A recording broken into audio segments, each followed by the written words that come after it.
দাখিল 2025 তোমরা যারা ইসলামের ইতিহাস সৃজনশীল প্রশ্নটা দেখতে চাও, তোমরা আজকে এই সব প্রশ্নটা দেখে নিতে পারো যে এই রকম প্রশ্ন হয়েছিল। 1 নম্বরের প্রশ্ন যেটা ছিল, দেশের উত্তরাঞ্চলের কয়েকটি জেলা যেমন পঞ্চগড়, সেটা থেকে সেটা থেকে সৃজনশীল যেই ক খ গ ঘ ছিল সেই প্রশ্নগুলো ছিল এইরকম। তারপরে 2 নম্বরে যেটা ছিল সেটা ছিল কি, দুর্গম পাহাড়ি অঞ্চলের মানুষ কুসংস্কারে নিমজ্জিত ছিল। তো এই সৃজনশীল থেকে এখানে 4টা প্রশ্ন দেওয়া হয়েছে, ক খ গ ঘ তোমরা দেখে নিবে, আমি আর সেটা আলোচনা করলাম না। তারপরে 3 নম্বরে যে সৃজনশীলটা ছিল সেটা ছিল দৃশ্যকল্প 1 এবং দৃশ্যকল্প 2।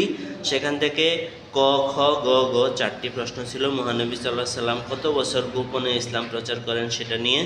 তারপরে 4 নম্বরে যেটা ছিল, মঈন সাহেব নিজ এলাকায় অশিক্ষিত নিরক্ষর মানুষকে নিয়ে, এখানে একটা সৃজনশীল ছিল, সেটা থেকে প্রশ্নগুলো ছিল এইরকম।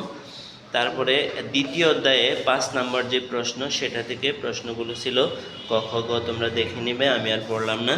তারপরে 6 নম্বরে যে প্রশ্নটা সেটাও ঘটনা 1 ঘটনা 2, সেখান থেকে ক খ গ 4টি প্রশ্ন দেওয়া হয়েছে, সেটা তোমরা দেখে নিবে। তারপরে 7 নম্বরে এখানে যে সৃজনশীলটা দেওয়া আছে আহমেদ সাহেব, সেটা নিয়ে। তারপরে 8 নম্বরে সৃজনশীল দেওয়া আছে এখানে একটা, সেটা তোমরা দেখে নিবে।